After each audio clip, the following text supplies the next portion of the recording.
famille, on vit, on a un rêve. Voilà pourquoi les Noirs ont des problèmes, n'ont pas de rêve. On a un rêve, c'est le rêve qui fait que quelqu'un réussit dans la vie. Tu ne peux pas terminer le problème de ta famille. Moi, je connais un homme à Lubumbashi, il a supporté tellement la famille. Parce que dans les familles, il y a aussi des foutrons. Hein. Donc, il joue au jeu de dames, ils attendent. Vous voyez que le ministre, on a un grand frère. Mais lui, il joue au jeu de dames. Moi, je dois faire sa vie. Non, quand même, il ne faut pas exagérer. Alors, ce que je dois faire, c'est-à-dire que je peux donner des solutions à nos problèmes tout en ne marchant pas sur la vision de mon couple, sur la vision de mon foyer. Parce qu'aujourd'hui, nous avons fait des recherches, nous nous sommes rendus compte que 90% des problèmes dans un couple viennent de l'extérieur. 10% seulement les concernent. On aura l'occasion de communiquer ça ici. Oui, oui. Mais... Donc, vous comprenez un peu. Donc, c'est comme pour dire, même quand on doit vivre bien, écoutez, je vais donner un exemple. Je suis une autorité et que la maison d'une autorité doit avoir certaines disciplines, il faut la sécurité, tout ça. Mais toi, tu es mon grand frère, tu veux venir habiter chez moi pour que tu commences à frapper la nuit. Non, c'est une maison déjà protégée et la sécurité, c'est l'État qui assure ma sécurité. Elle ne veut pas certains va-et-vient. Parce que tu es mon frère, tu restes à l'annexe, tu commences à venir avec les prostituées là à l'annexe parce que j'ai eu la malchance de naître avec toi dans une même famille. Non, non, non, non, non. J'ai une manière, j'ai une vision pour ma maison. Celui qui n'accepte pas la vision ne reste pas avec moi. Je peux prendre un petit frère. À la maison, je dis, chez moi, c'est comme ça, c'est comme ça, comme ça. Parce que j'ai des objectifs, je vais atteindre ces objectifs. Un point, un trait. S'il n'accepte pas de rester avec moi, gloire à Dieu, il peut être sur le campus, on peut lui louer une maison à côté. S'il veut rester avec moi, gloire à Dieu, mais nous pouvons le former de manière à ce que demain, il trouve aussi une opportunité dans sa vie. Nous sommes d'une même famille, nous avons les mêmes opportunités. Notre père nous a envoyés dans les mêmes écoles. Sauf que toi, tu faisais l'école buissonnière. Alors ne prends pas le poids de tes bêtises là sur ma vie. Tu comprends? Pasteur, avec toutes ces argumentations, ne craignez-vous pas que les gens disent, mais pasteur, on a pasteur Mogo. Hein, parce que nous, Africains, vous savez... Non, je n'attends pas. Il y a aussi des parents, je pense, qui approuvent la position. Moi, je sais qu'il y a des gens qui approuvent, mais nous, on ne va pas toujours prendre la position de fort. Nous sommes là pour juger, pour plaider la cause de faibles. Mais il ne faut pas encourager les faibles. On n'encourage pas le mal. Mais qui vous dit certainement que quand vous prenez seulement le fils d'un frère, il vient seulement là-bas pour détruire votre famille? Non, il ne dit pas qu'il ne prendra pas. Il a dit qu'il va venir, mais il y a des exigences. Mais il préfère mieux lui laisser là-bas. Parce que c'est que vous savez aussi, un enfant de votre propre enfant peut mieux comprendre la chose. Alors que si la même décision tombe sur l'enfant du cousin, ça sera très mal interprété. Vous êtes pasteur, hein? Vous êtes pasteur, vous avez un je sais ministère, que... hein? Ne cherchez pas à perdre des fidèles parce que vous ne voulez pas... Non, écoutez, il y a une chose. Je suis chez moi. Moi, je suis pasteur. J'ai un petit frère qui ne croit pas en Christ. Il est chez moi. Il commence à balatiner même les sœurs. Tu vois comment il est entré même dans le chantier pour détruire. Toi, tu crois que je vais rester avec un homme comme ça? Non, même si c'est votre propre fils, je pense que vous ne l'avez pas accepté. Non, le problème qui est là, c'est que mon fils, c'est plus facile. Je vais l'éduquer. Nous ne sommes pas encore au niveau des fils. Je vais l'éduquer. Moi, ce que je voudrais, parce que je sais qu'ici, Tété est vraiment avocate des familles. La famille, c'est une bénédiction. Parce que la famille, nous savons que la famille est une bénédiction. Nous autres, nous sommes derrière celui-là. Ne vous en faites pas. Tété, si tu es ma petite soeur, je deviens quelque chose. Non, il ne faut pas rester chez moi. Je vais t'aider chez toi. Tu comprends? Hein? Je vais faire tout pour que tu sois responsable chez toi. Tu comprends? Il ne faut pas que parce que je suis devenu, vous êtes à Ituri, vous êtes à Bunia, ou vous êtes à Mahagi. Donc, dès que vous apprenez que je suis ministre, vous venez, nous restons à 40 dans une maison comme dans un marché. Non, je dois réfléchir quand?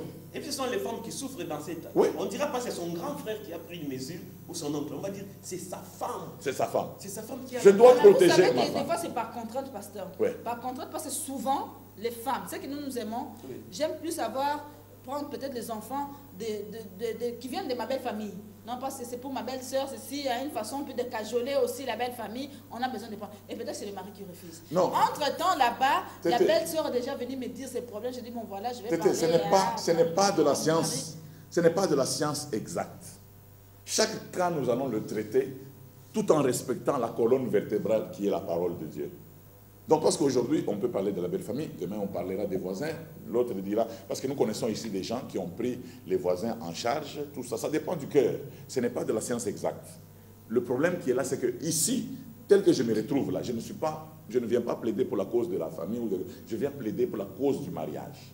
Le mariage, il doit se vivre comment? Il doit être entretenu comment? Nous devons mettre des garde-fous pour que le mariage soit protégé. Parce que le mariage est une bénédiction. Une église qui n'a pas de bon mariage, cette église n'a pas d'avenir. Une société qui n'a pas de bon mariage doit nous mettre beaucoup d'enfants dans la rue et beaucoup d'impolis et nous aurons beaucoup de problèmes. Un pays qui n'a pas de bon mariage aura des problèmes très sérieux. Voilà pourquoi nous avons étudié à l'école que le mariage ou la famille, c'est la cellule de base. Vous comprenez? Donc le mariage doit être protégé, il est très important. Il a des problèmes intrinsèques, il a des problèmes aussi externes. Ça fait 1 heure depuis que vous êtes en train de parler. Non, je crois que c'est l'introduction. Non, c'est l'introduction, mais moi je crois qu'on commence déjà à répondre à certains messages. Parce qu'on me dit qu'il y a beaucoup de messages. On va prendre ça en série. Moi je crois qu'on peut même avoir de petits papiers pour que ça passe vite. On va déjà commencer à répondre. En tout cas, ne vous découragez pas. Continuez à écrire, rappelez même. Il y a le numéro d'appel aussi. En tout cas, le temps là, c'est pour vous. Maintenant, on peut les lire dans l'appareil. Il n'y a pas de problème. Parce que on peut les lire même. Écrire, ça dérange pas. On prend déjà la première série. On commence par quoi? On commence par les appels Non, ceux qui arrivent, les SMS qui sont déjà là, on va commencer parce que, en tout cas, on doit bien voir ça, hein, parce que les 40, nous ne sommes pas encore dans les 40, ouais. dans de notre problème. Mais maintenant, là, déjà, nous voulons commencer. Mais les appareils sont où? Non, mais ils sont là, il y a déjà des questions. On nous amène les appareils. Il y a des questions aussi des téléspectateurs, mais j'aimerais bien qu'ils commencent à mettre aussi leur nom. Est-ce que c'est vraiment obligatoire dans le mariage de porter une bague? Il nous amène encore dans un autre problème. Mais le mariage... Mais il faut mettre le nom. Hein. Il faudrait qu'ils nous mettent... Il y a aussi des appels. Bon, comme il y a un appel, moi je crois que le pasteur Patrick est là, il peut répondre à l'appel. Il y a quelqu'un qui appelle. C'est bien qu'il se présente aussi. On peut mettre le haut-parleur. Oui, on peut. C'est le mariage parce que vous savez, moi je veux que certaines questions, parce que tu vois, on a fait avec le pasteur Patrick dans la vie de Colosie. C'est en posant certaines questions sur les antennes que d'autres personnes ont été édifiées. Mais si nous cherchons à... Nous sommes si matures pour que quand quelqu'un commence à déborder pour le couper, on n'est pas des enfants. On peut voir quelqu'un qui dit par exemple, bon, maintenant quand vous êtes en train de parler, dans la Constitution, l'article 22 dit, est-ce que nous sommes dans la Constitution, mon frère? Alors, lisez d'abord si on a parlé des ports de la bague, si c'est important. C'est ça là des questions. Mais tu as le téléphone. Non, c'est ça, on a dit, c'est ça. Est-ce que c'est vraiment obligatoire de porter la bague dans le mariage? Mais la bague, ce n'est qu'un problème de culture. Nous sommes dans une culture où quand les gens se marient, ils peuvent porter la bague. Comme ça, quand la femme va au travail, on voit la bague, on se dit, elle est mariée, on la respecte. Mais les gens peuvent être mariés sans avoir de bague, il n'y a pas de problème. C'est un problème de culture, de société. Rodolphe Polita pose la question de savoir si on peut se marier même si on n'est pas de même religion.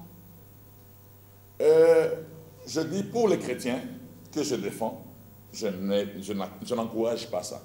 Pourquoi? Parce que la référence des solutions, vous vous mariez, toi tu es féticheur, l'autre est chrétien. Quand vous avez des problèmes dans le couple, vous allez vous référer à qui? Au chef coutumier, à la tribu ou à Dieu? Et ça va poser des problèmes. Un va mettre la Bible, l'autre va mettre une statue.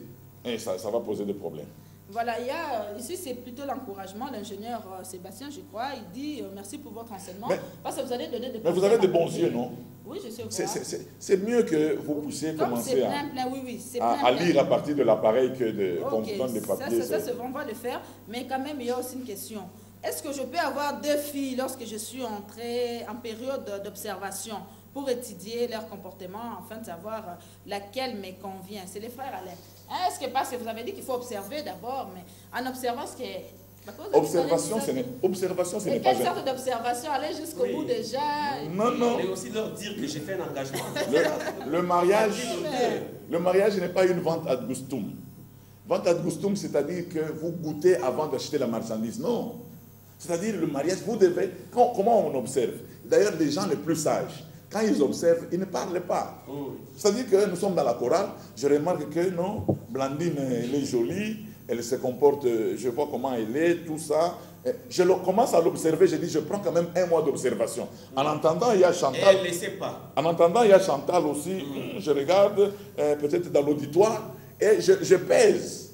Et quand je vais poser le problème, parce qu'il est toujours possible que je peux faire tomber Chantal, je parle à Blandine, Blandine me dit que tu es cheval non partant. Elle me chasse. Elle dit non, moi les gens comme toi, je ne veux pas. Je rentre un peu chez Chantal, maintenant je pose le problème. Peut-être parmi les 4, je vais cheminer jusqu'à prendre une seule qui va réunir toutes les conditions. Donc je pose le problème, elle accepte, elle en parle à la famille et on commence à évoluer. Ce n'est pas toujours très sûr, quand on commence à évoluer, que ça va aboutir. Il est toujours possible que pendant qu'on est en train de marcher, vous vous rendez compte que cet homme n'est qu'un catcheur. Donc dès qu'il y a un problème, il est chiffre. 2-3 personnes sur qui il mise, mais il ne faut pas qu'il aille trop loin. Mais pas une Il activité. ne faut pas leur dire ça. Pas une activité. Il ne faut pas leur dire que moi je m'engage avec toi, tu dis alors je m'engage avec toi, je suis en train d'étudier. Il observe seulement de Et puis il ne faut pas avoir une activité avec les trois. Ce Ce n'est pas à la l'église. réponse. Hein.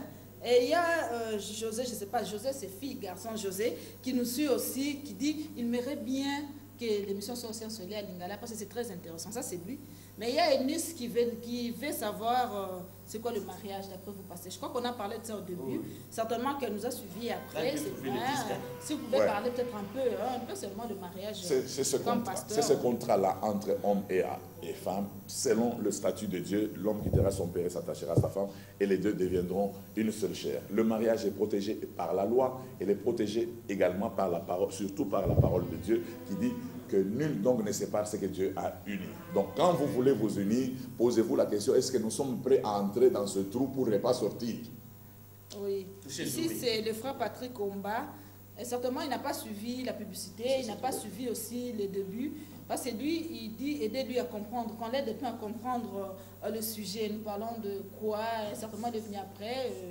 Je suis en train de parler de mon livre, 40 sources de tension dans le mariage. 40 sources de tension dans le mariage. Et on a commencé par l'introduction, qu'est-ce que le mariage, quels sont les prérequis pour entrer dans le mariage, qu'est-ce qu'il faut faire. Nous étions en train de parler du choix, nous étions en train de parler de la décision des partenaires, qui prend la dernière décision, ainsi de suite. Oui, bon, au fait, c'est... Rappeler les numéros encore, c'est possible. Pardon? Pour ceux qui sont à la radio, vous rappelez le numéro et s'il n'y a plus de SMS, on peut ouvrir. Non, il y a toujours. Mais vous pouvez ouvrir toujours. Là-bas, c'est vraiment. Je peux reprendre pour ceux qui nous suivent à la radio. Ils peuvent appeler au 081 70 70 99 99 321. 081 70 99 321. Là, vous nous appelez. Et ceux qui envoient déjà des messages, ils les font déjà. C'est au 084 437 0854. 084 437 0854. Est-ce que les numéros sont affichés? Il y a des messages. Si, c'est affiché parce que nous savons voir. On a dit que les Donc on répète juste pour les gens qui sont à la radio. Voilà, on répète pour ceux qui sont à la radio et pour ceux qui viennent de nous suivre en cours. Il y a des gens qui viennent à peine de commencer, ils viennent à peine d'ouvrir leurs écrans ou de voir leur radio. C'est maintenant qu'ils sont en train de nous suivre. Pasteur, vous savez que c'est difficile de lire, hein? Parce qu'à chaque fois qu'on vient lire un message, c'est un autre qui vient. À chaque fois qu'on vient lire un message, c'est un autre qui vient. Il y a un homme de Dieu, j'ai une fiancée qu'elle craint Dieu, mais elle veut toujours qu'à tout moment, C'est un homme de Dieu qui craint Dieu. Oui. Mais la fiancée veut à tout moment, je ne sais pas, on ne m'a pas laissé le temps de suivre, que nous soyons avec lui, donc causer, marcher avec lui et lui donner trop d'attention. Mais moi, je me sens que si je m'emporte, je risquerais de tomber alors que je refuse de beaucoup être avec lui. Hein, dans ces cas-là, ça nous crée trop de problèmes. C'est pas fini, en tout cas. C'est un homme de Dieu, c'est un serviteur qui dit ça. Hein, comment vous pouvez l'aider dans ce sens-là? Parce que c'est un homme de Dieu, il craint Dieu, mais sa fiancée veut à tout moment qu'ils soient ensemble pour qu'elle soit sûre. L'homme, lui, veut seulement rester dans la prière. Oui. Bon, en fait, non, elle ne veut pas rester dans la prière, mais vous avez dit tout à l'heure, vous pouvez observer en distance sans définir exactement. Je crois que les fiançailles doivent être encadrées. Les fiançailles ne sont pas on dit l'apéritif du mariage. Hein, vous commencez à manger un peu ce qui est mangeable jusqu'à ce que le repas arrive. Non, ce n'est pas ça. Les fiançailles, c'est un temps qui précède le mariage. Et c'est un temps de certaines observations. Or, je dis toujours qu'il y en a qui se sont fiancés, ils ont fait les fiançailles pendant 1 mois, parce qu'il y a quelqu'un qui me posera la question peut-être combien de temps il faut faire le fiançailles. Il y en a qui ont fait 1 mois, c'est un bon couple. Il y en a qui ont fait 6 ans de mariage, ils se sont mariés pour 1 année et puis ils ont divorcé. Donc c'est comme pour dire que ce n'est pas toujours sûr que quand vous faites longtemps, vous aurez un bon mariage. Mais les fiançailles doivent être protégées. Les fiancés ne peuvent même pas, comme quelqu'un m'avait dit, oh, est-ce qu'on peut embrasser une fiancée? J'ai dit, la Bible déclare, si quelqu'un regarde une femme pour la convoiter, il a déjà commis l'adultère avec elle dans son cœur. Maintenant, toi qui touches. Si on frappe, d'abord, c'est lui qui regarde. Maintenant, toi qui touches. Parce que c'est comme qui dirait, non, on peut boire sans s'enivrer. Mais quand est-ce que tu vas t'enivrer? Tu ne sais pas. C'est pour cela que donnez-vous une discipline. On ne se voit pas à un endroit isolé à deux. Ça, c'est très important. Et puis, priez aussi pour que vos fiançailles aboutissent. Il ne faut pas tout le temps être là. En fait, il y a aussi... De temps en temps, donnez-vous à Dieu, priez pour lui, pour son travail, elle, lui aussi il prie. Et puis, de toutes les façons, je vais vous expliquer. Dans le mariage, nous n'avons pas que la femme dans la vie, comme moi là. Je n'ai pas que ma femme, j'ai autre chose à faire. J'ai le ministère, j'ai des frères, donc il n'y a pas que la femme. Donc il y a des gens qui veulent être omniprésents dans la vie de la femme. Non. Donc, et puis, on apprend à vivre. Si vous trouvez que votre partenaire ne connaît pas certaines choses, comment on fait les choses, tout ça, il faut parler au lieu d'aller se plaindre. Ce n'est pas toujours très important d'aller commencer à parler à tout le monde, comment il ne m'écrit pas, tout ça. Non, non, il faut dire, chérie, tu sais, j'aime quand tu m'écris, ça me fait du bien. Ah, il comprend que non, quand j'écris, donc ça fait du bien de l'autre côté. Même quand il est fatigué, il fait même un SMS, tu me manques. Ça fait du bien de l'autre côté. C'est tout, ça coûte quoi? Tu me manques. Mais je pense qu'il n'y a même pas... Il faut d'abord comprendre bien la question. Moi, j'ai l'impression que cette femme ici, non, c'est le monsieur.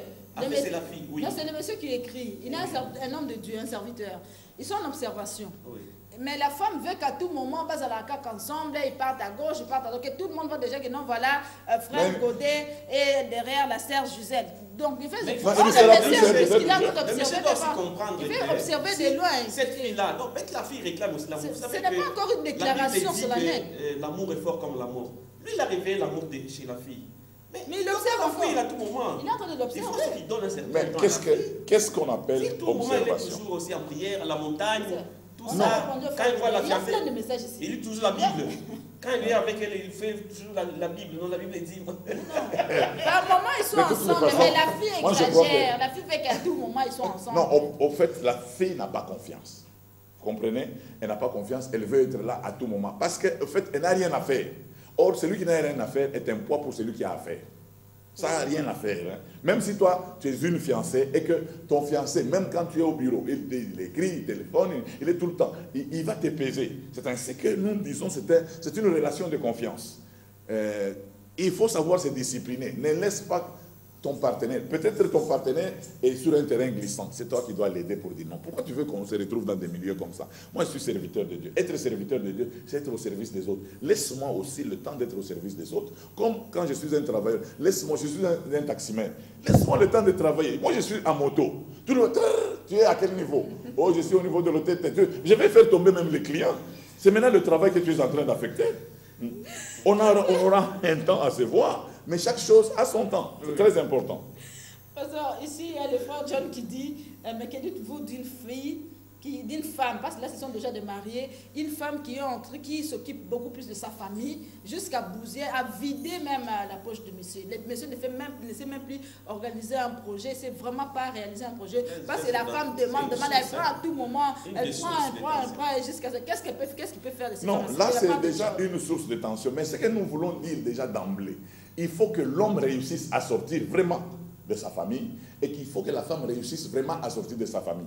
Parce que parfois les deux veulent sortir, mais ils sont tirés par des cordes derrière. Oh, depuis que tu es parti au mariage, tout le monde dit que tu as grossi. Mais nous, on continue à maigrir ici.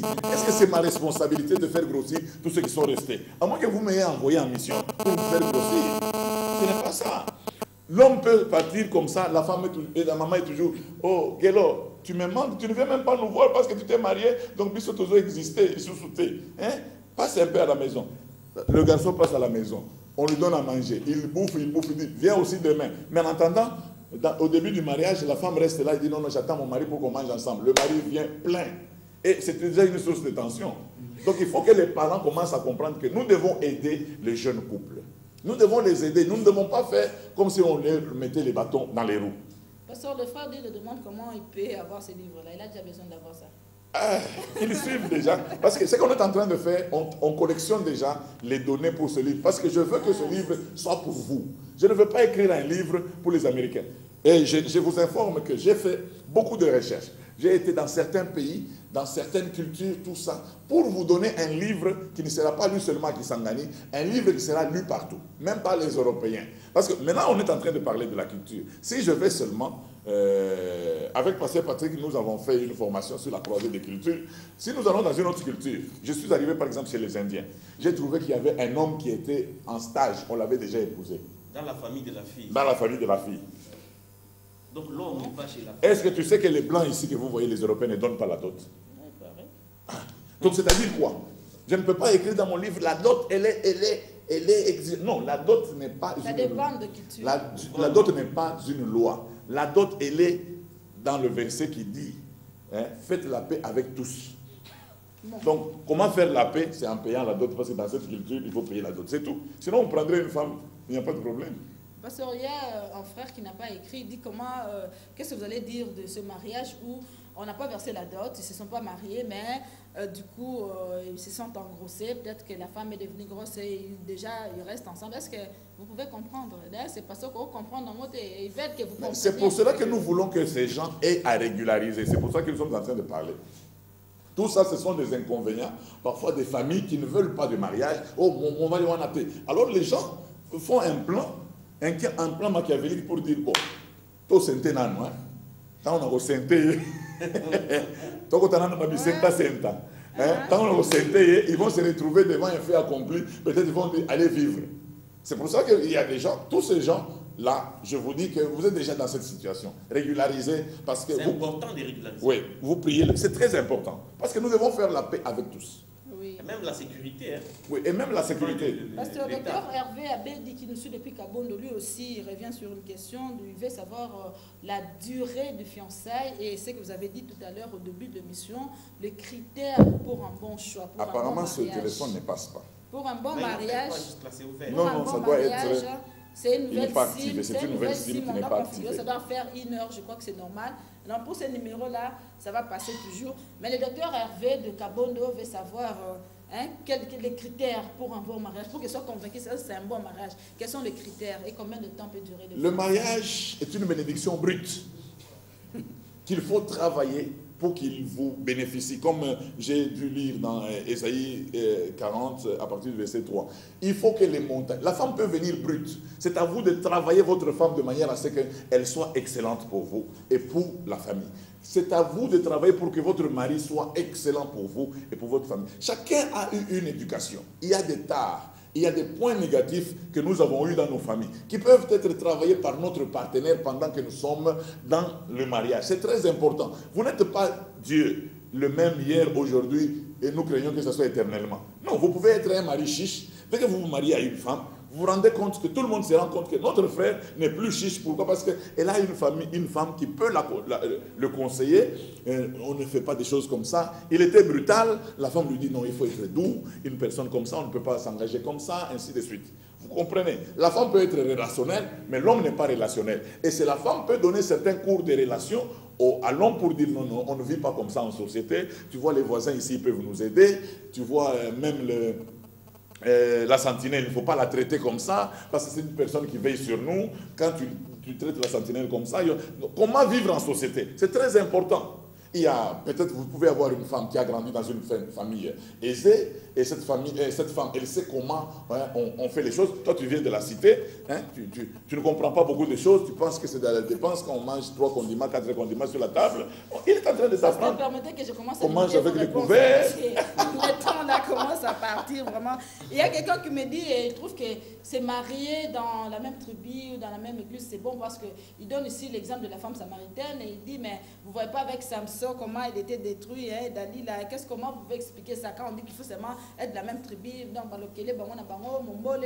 je vais t'informer que parmi les apôtres, l'apôtre qui était de la même tribu que Jésus, c'est Judas. Donc la tribu ne donne pas de solution. Moi je vais te dire peut-être une chose. Et il devait me dire par exemple, je dis que ici on parle de lokele et de... Ok, je prends un lokele et un mbole. Un lokele et un mbole de Kisangani sont plus proches qu'un lokele de Kinshasa et un lokele du village. Tu comprends? Parce qu'ils sont régis par une même culture ici à Kisangani. Tu comprends? Et c'est ça. En fait, le milieu où nous nous retrouvons, c'est comme 2 personnes. Un Moulouba qui est en France et un Lokele qui est en France. Ils comprennent ce que c'est le mariage dans le milieu où ils se retrouvent là. Mais plutôt que celui, le Moulouba de la France, qui prend Chihuahua en Bushmaï et qui l'amène là-bas, en France. Ils auront beaucoup de problèmes, d'abord pour s'adapter, d'abord la culture, ça sera un problème. Parce que nous en parlerons plus tard, même des mariages de races différentes et de cultures différentes, vous allez voir comment savoir régler les choses. Parce qu'un blanc, chez lui, c'est chez lui, il n'y a pas de belle famille. Mais toi, chez toi, on te dit non, non, il faut que nous voyions notre tante. Ça va poser toujours des problèmes. Voilà pourquoi nous serons. Tu peux continuer à poser des questions pour que je ne bouffe pas ton temps. Oui, il y a aussi. Peut-être qu'il se rend compte qu'il avait mal choisi. Qu'est-ce qu'il fait? Au fait, moi, je travaille ici pour que nous ayons le divorce tolérance zéro. Hein? Je travaille parce que beaucoup de gens, je me suis rendu compte que beaucoup de gens qui ont divorcé n'ont pas divorcé avec raison. Je vois ce jeune homme avec des larmes aux yeux à Lubumbashi qui me dit, si je t'avais suivi, je n'allais pas divorcer. Parce que la plupart des gens, après avoir divorcé, ils prennent une autre femme, ils se rendent compte que c'est la nature de la femme qui se comporte comme ça. Ce n'est pas que ma femme était mauvaise, la nature elle-même de la femme est comme ça. Tu vois, par exemple, dans la relation entre hommes et femmes, nous en parlerons plus tard, dans la différence, la femme, quand elle a un problème, elle partage. Elle veut pour être soulagée. L'homme, quand il a un problème, il se retire un peu parce qu'il faut qu'il confie ce problème à quelqu'un de compétent que lui. Il ne peut pas dire à la femme, elle choisit ce qu'il faut dire à la femme parce que ça sera comme de la faiblesse. Et quand il sort de son masque-là, il sort de son coin-là avec la solution, il commence à sourire. Mais la femme se pose toujours des questions. Comment moi je lui dis mes problèmes, lui ne me dit pas ses problèmes. Donc ce mari ici n'est pas bon. C'est parce que la femme ne comprend pas seulement que l'homme est différent de la femme. Il y a un autre aussi qui n'a pas donné son nom parce qu'il nous reste 10 minutes. Il dit, est-ce que le choisir, c'est Dieu peut choisir pour quelqu'un comme je pense que dans les églises, il y a beaucoup de choses qui se disent, non, voilà, c'est pas la bonne personne pour toi. C'est comme on a dit au début. Dieu peut choisir, mais les gens abusent. À certaines prophéties, non, voilà, mon frère, j'ai vu que c'est toi la bonne femme pour moi. Donc, Dieu peut choisir, mais les hommes abusent. Comme, surtout les timides, quand il est prophète là, il profite de sa timidité pour dire, je suis en train de vous voir ensemble. Et même si on vous donne la prophétie, Dieu vous donne la possibilité. Dieu vous donne la possibilité d'éprouver toutes sortes de prophéties. Oui. C'est très important. Hein, pendant ce temps, toi tu as dit 10 minutes, je ne sais pas, à la technique, ils ont dit combien de minutes? Okay. Je ne sais plus voir, il y a beaucoup de messages. Il y a l'autre qui posait la question de savoir, pendant la période de fiançailles, est-ce qu'il y a des interdits? Hein? Il a écrit des choses qu'on ne peut pas peut-être lire comme ça, parce que vous avez dit qu'il y a des émissions qui vont se faire à des moments bien favorables. Mais est-ce que pendant le fiançailles, il y a des interdits? Pendant le fiançailles, on ne fait pas le sexe. Il n'y a pas de sexe dans les fiançailles. On ne flirte pas dans les fiançailles. Parce que nous ne savons pas, nous sommes sur un terrain glissant. On ne sait pas, le camion va arriver jusqu'où? Jusqu'au fleuve ou... Donc c'est-à-dire que... c'est pour cela que nous ne voulons pas que les fiançailles soient kilométriques, trop prolongées. D'ailleurs, celui qui se fiance, il ne se fiance pas pour vivre les fiançailles. Il se fiance pour se marier.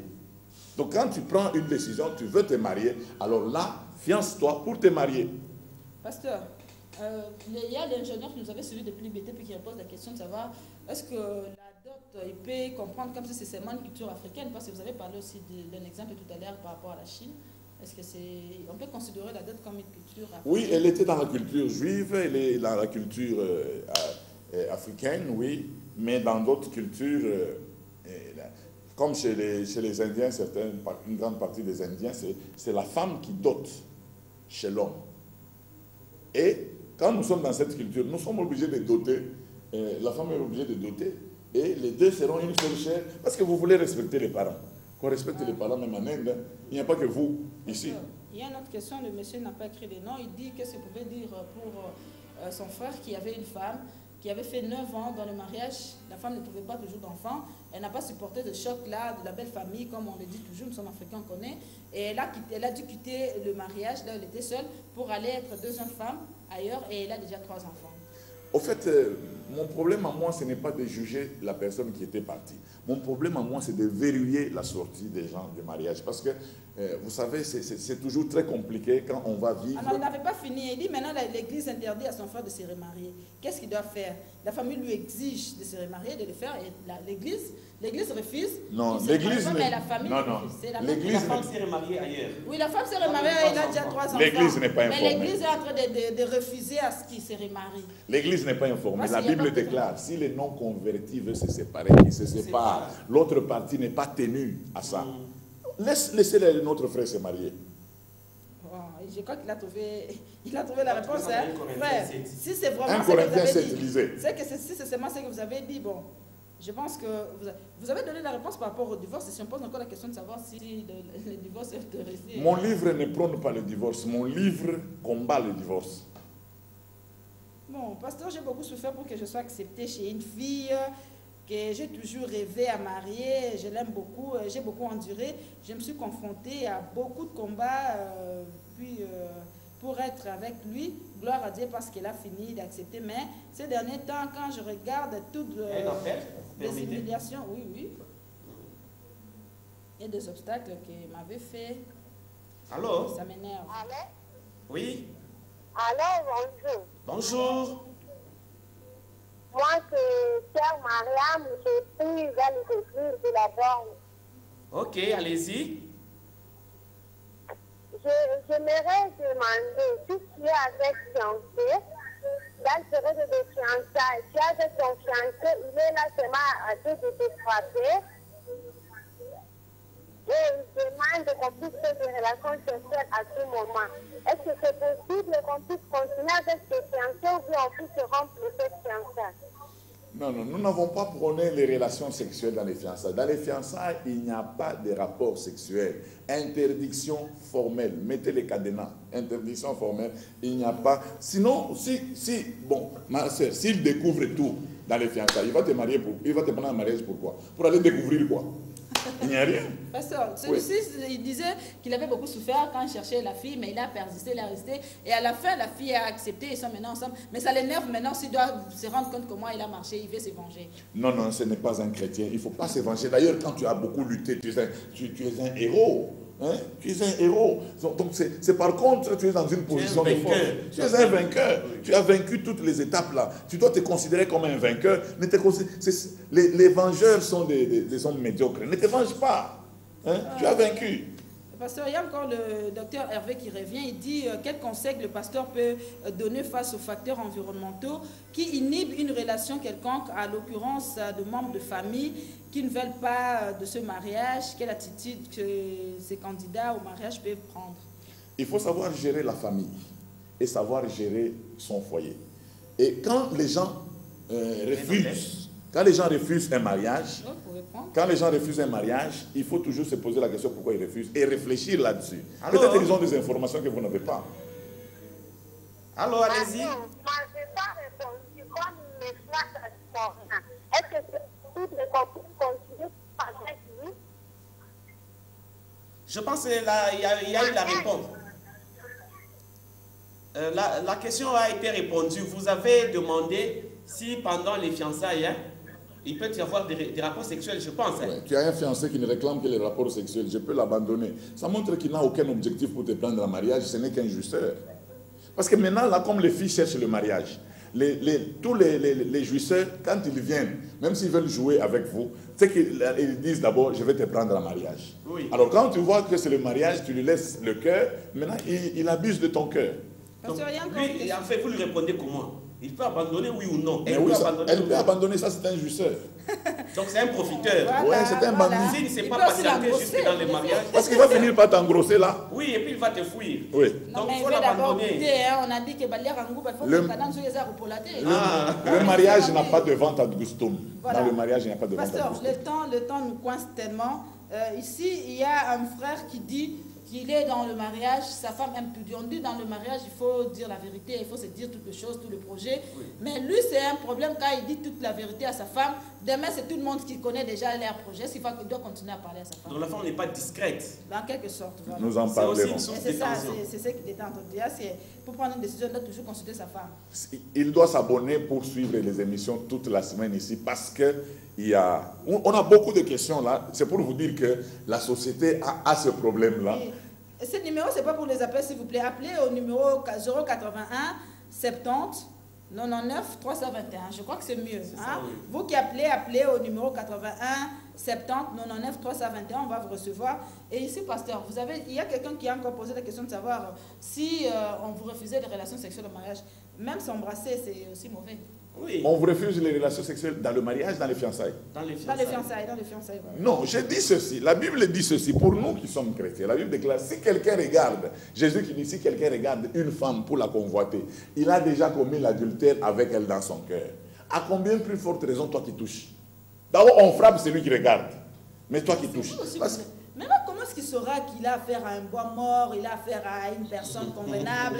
Mais parce que tout ça, maman, pour éviter ces conflits, j'ai une expérience. Si le bois est mort, il faut laisser. Tu détruis d'abord le bois. Non, il faut commencer à savoir déjà, parce qu'on est en train d'essayer. Le pasteur a dit, il a répondu, pasteur, vous avez répondu à un frère ici, que ce n'était pas mauvais d'observer 2, 3 filles à la fois. Observer. Et vous observez, pas de mais toucher. quand vous continuez, dans l'observation, c'est dans les critères, pasteur, on ne peut pas s'en passer. C'est pas pour rien que vous programmez. Dans les critères quoi? Qu'est-ce qui est critère? Dans les critères, vous ne pouvez pas avoir. Moi, je ne peux pas avoir un mari qui est un bon mot. Non. Qu'est-ce que je vais faire avec lui? Mais maintenant, tu veux essayer avant le mariage? Mais comment je vais découvrir, pasteur? Non. Mais est-ce qu'il faut que je commence? Est-ce qu'il faut que je commence pour casser après? Maintenant, tu veux essayer. Je commence pour détruire après? Non. Ton problème, c'est que. Il faut essayer avant. Tu veux essayer d'embrasser. Oui, il faut essayer. Parce Non. Ça, non. Parce que la Bible l'interdit. En fait, de toutes les façons, nous ne sommes pas... La Bible aussi m'interdit le divorce. Je vais aller divorcer dans le mariage. Mais c'est là qu'il faut que tu prennes tes précautions avant. Parce que quand quelqu'un vient, c'est une sorte de garde-fou pour que tu le saches, pour que tu le... Moi, je donne un exemple. Il y a des gens qui disent qu'elles sont vierges, alors elles ne sont pas vierges. Et elles entrent dans le mariage, on va découvrir qu'elles ne sont pas vierges. Vous allez dire quoi? Qu'il fallait essayer avant? Non, non, ce n'est pas ça. C'est-à-dire que nous sommes en train de travailler, il y a des choses, des interdits. Quand ces interdits atteignent le foyer, ça détruit le foyer. Parce que la plupart des gens qui ont commencé à jouer avant, ils finissent toujours, parfois d'autres à divorcer ou à détruire complètement leur mariage. J'ai une expérience en tant que pasteur. Environ 30 ans, je tiens à vous dire que la plupart des gens qui aiment le sexe, jusqu'aujourd'hui, même qui sont chrétiens, sont les anciens combattants. Ça accompagne le mariage. Les pauvres qui s'étaient gardés, continuent à être disciplinés jusqu'aujourd'hui. Je vais te donner une chose. Parce que nous sommes à la fin, ça sera peut-être... Bon, une chose seulement. En tout cas, une femme qui ne connaît que son mari n'a pas à comparer avec d'autres personnes. Mais celle qui s'est battue dans toutes les guerres, quand elle prend maintenant un nouveau mari, elle commence à la comparer, n'est pas comme Georges, n'est pas comme Antoine. Donc le mariage est déjà une insécurité. Que le Seigneur vous bénisse. En tout cas, ceux qui n'ont pas eu de réponse là-bas, s'ils m'écrivent, vous allez suivre toujours. Le pasteur, vous allez donner le... Demain, je vais commencer par répondre à vos SMS. Oui, et je crois que le téléphone ici, parce qu'on venait d'acheter une SIM qui soit pour vous seulement pour... Ils peuvent continuer à envoyer. Vous pouvez continuer à envoyer les SMS. Demain, nous répondons d'abord aux SMS avant de commencer, parce que demain, c'est encore à 13h. Nous commençons de 13h jusqu'à 15h. À Colosion, on faisait 3 heures, mais ici, on a pris 2 heures. On va prendre 2 heures, on vous enseigne pendant 1 heure, vous posez des questions pendant 1 heure. Et vous-même, vous vous rendez compte que c'est très important et que c'est un problème de la société. Nous continuons à envoyer des messages jusque... Et à minuit, de 22h à minuit, il y a la rediffusion de cette émission. Donc, je vous bénis dans le nom merveilleux de Jésus. Merci. Je crois qu'on se retrouve tout à l'heure parce qu'il y a forum à 15h à l'aumônerie. Tout à l'heure, ça continue de 15h à 19h30. Il faut venir. Là, vous aurez aussi l'occasion de voir le révérend Réussite en face. Et vous pouvez poser. Pardon, n'écrivez même plus. Moi, en tout cas, je vais répondre. Vous pouvez répondre au téléphone parce que c'est fini. En tout cas, merci à vous. Vous étiez très nombreux. Les autres dans le couloir. Venez au forum. Le pasteur est là. Le révérend sera là. Il aura peut-être l'occasion de vous parler, même à la fin du forum, là, à l'aumônerie de Gênes. En tout cas, merci beaucoup, pasteur. On se retrouve demain. C'est moi qui vous remercie. Merci beaucoup. Merci.